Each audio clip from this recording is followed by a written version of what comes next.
মালাকুল মউত আজরাইল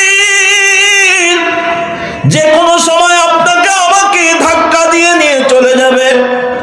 তো মৃত্যুর পরে মানুষের জন্য দুইটা জায়গা প্রস্তুত করা আছে, একটা জায়গার নাম জাহান্নাম আর একটা জায়গার নাম জান্নাত। মরণের ওই কথা কেন স্মরণ করো না, আজরাইল আসিলে পরে কোনো কৈফিয়ত চলবে না। সে তো নামে আজরাইল,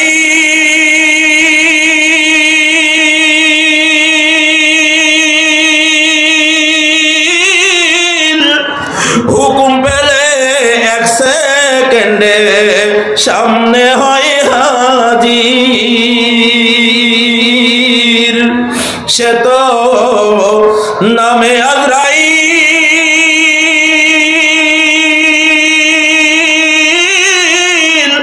হুকুম পেলে এক সেকেন্ডে সামনে হয় হাজির। তোমার জান সে নিয়ে যাবে, তোমার জান সে নিয়ে যাবে, রিহাই পাইবা না। আজরাইল আসিলে পরে কোনো কৈফিয়ত চলবে না। আসে তুফান আমের গাছ,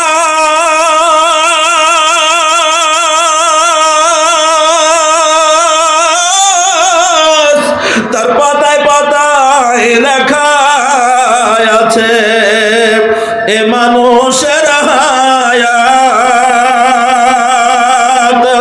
সেই পাতা যেদিন ঝরে যাবে, সেই পাতা যেদিন ঝরে যাবে, তোমার মৌতের নিশানা আজরাইল আসিলে পরে কোনো কৈফিয়ত চলবে না।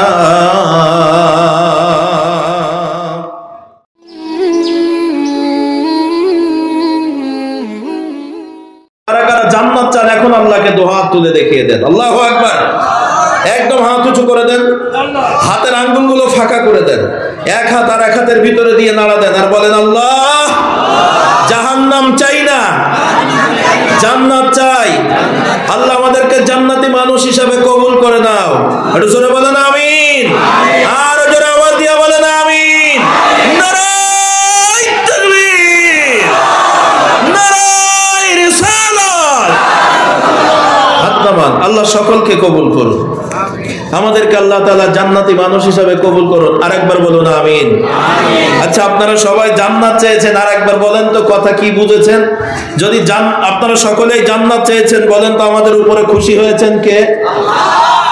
আর জান্নাত চাওয়ার কারণে আমাদের উপরে রাগ করেছে কে? শয়তান। আরো জোরে শয়তান। জি, তাহলে আপনারা কথা বুঝতেছেন। বলেন যে জান্নাত চেয়েছেন জান্নাতের মালিক কে? আল্লাহ।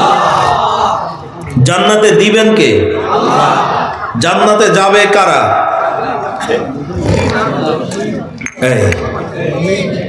এখানে সন্দেহ লেগে গেল।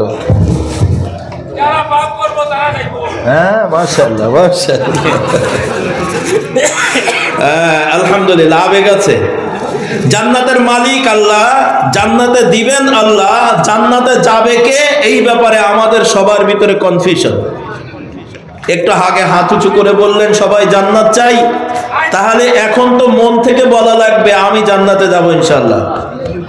এরকম সাহস থাকা লাগবে না? একটু জোরে বলুন তো আল্লাহু আকবার। আরো জোরে আওয়াজ দিয়ে বলুন আল্লাহু আকবার।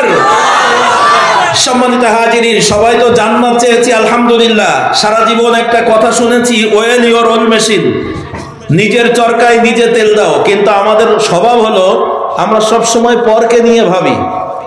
আজকে পরের চিন্তা ব্রেন থেকে বাদ দিয়া একটু তাকান, সকলের চিন্তা আপনার স্মৃতি থেকে এই মুহূর্তে বাদ দিয়া আপনার এই 3.5 হাত বডিটার দিকে তাকান তো। আপনার পা থেকে মাথা পর্যন্ত আপনার এই 3.5 হাত বডি একটু নিজের চরকায় নিজে তেল দেন তো। এখন যদি নিথর হয়ে যায়, এখন যদি মালাকুল মউত আপনাকে আঘাত করে, আপনি যদি এখন মারা যান, আপনি যে জান্নাত পাওয়ার আশায় হাত উঁচু করেছিলেন, আপনার বিবেকের কাছে জিজ্ঞাসা করুন তো, আপনি জান্নাত পাবেন তো? আপনার বিবেকের কাছে জিজ্ঞাসা করেন, পৃথিবীর কেউ জানে না। আপনি আপনার কর্মের দিকে তাকান, আপনার আমলটা কেমন? আপনার জীবনে গুনাহ বেশি নাকি আপনার জীবনে নেকি বেশি? আপনি কত পাপ করেছেন, আপনি জীবনে কত নেকি করেছেন? যদি আপনার বিবেক নামে দাড়ি পাল্লা দিয়ে দিন।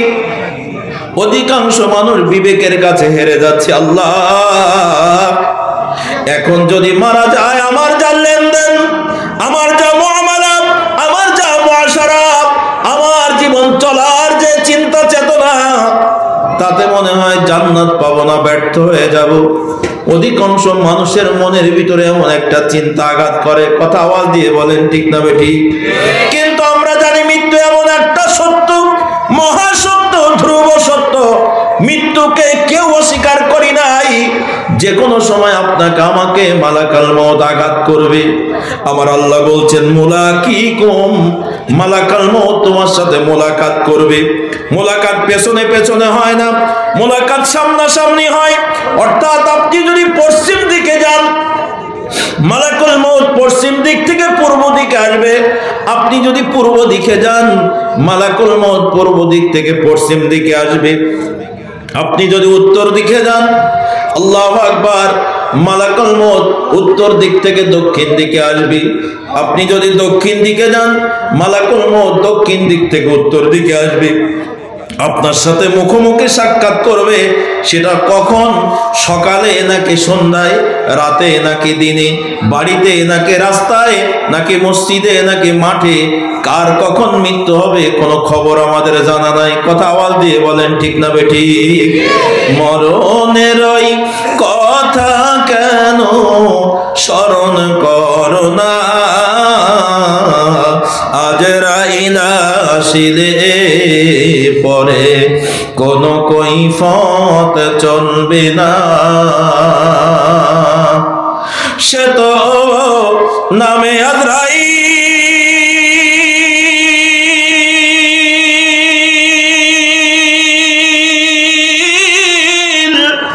হুকুম পেলে 1 সেকেন্ডে সামনে হয় হাজির।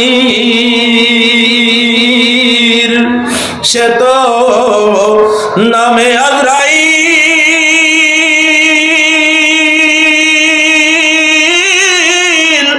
হুকুম পেলে 1 সেকেন্ডে সামনে হয় হাজির।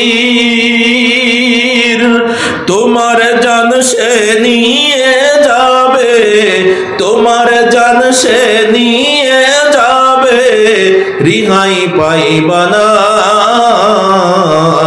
আজরাইল আসিলে পরে কোন কৈফত চলবে না। আছে তুফান আমের গাছ,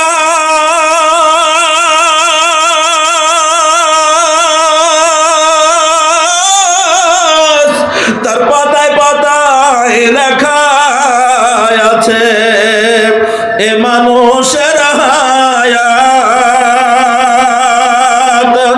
সেই পাতা যেদিন ঝরে যাবে, সেই পাতা যেদিন ঝরে যাবে, তোমার মৌতের নিশানা আজরাইল আসিলে পরে কোন কৈফত চলবে না। আমার ভাইরা, মালাকুল মউত আজরাইল যে কোনো সময় আপনাকে আমাকে ধাক্কা দিয়ে নিয়ে চলে যাবে। তো মৃত্যুর পরে মানুষের জন্য 2টা প্রস্তুত করা আছে। একটা জায়গার নাম জাহান্নাম, আর একটা জায়গার নাম জান্নাত। আমরা একজন মানুষও জাহান্নাম চাই নাই, সব মানুষগুলো পরকালে জান্নাত চেয়েছি, জান্নাতের আশায় বসে আছি। কিন্তু জান্নাতের মালিক ১৫০০ বছর পূর্বে ডাক দিয়ে বলেন, নবী গো, পৃথিবীর যেই মানুষগুলো জান্নাত চায় ওরা জান্নাত চাইলেই পাবে না। জান্নাত পাওয়ার জন্য আমি আল্লাহ তাআলা নীতিমালা দিয়েছি। আল্লাহ রাব্বুল আলামিন বলেন, তেলাওয়াতকৃত আয়াতে আল্লাহ বলেছেন, আমি আল্লাহ তাআলার জান্নাত যদি পেতে চাও, আমি আল্লাহ তাআলা তোমাদের নির্দেশ দিচ্ছি, ওয়াকাদা রাব্বুকা আল্লা তা'বুদু ইল্লা ইয়্যাহু ওয়া বিল ওয়ালিদাইনি ইহসানা। এটা সবাই জোরে আওয়াজ দিয়ে বলেন আল্লাহু আকবার। আল্লাহ রাব্বুল আলামিন বলেন, আমি তোমার রব, আমি তোমার জীবনের মালিক, আমি তোমাদের জীবনের মালিক। আমি আসমান জমিন লৌহ কলম চন্দ্র সূর্য গ্রহ নক্ষত্র আলো বাতাস দিন রাত সবগুলোর মালিক আমি আল্লাহ। আমি তোমাদের রব, তোমাকে নির্দেশ দিচ্ছি, তোমার উপরে হুকুম তামিল করছি। আমার জান্নাত যদি পেতে চাও, প্রথম নম্বর শর্ত হলো আল্লাহ তা'বুদু ইল্লা ইয়া, একমাত্র আমি আল্লাহর ইবাদত করবে, একমাত্র আমি আল্লাহর গোলামি করবে, একমাত্র আমি আল্লাহর দাসত্ব করবে, অন্য কারোর নয়। কথা আওয়াজ দিয়ে বলেন, কার কথা?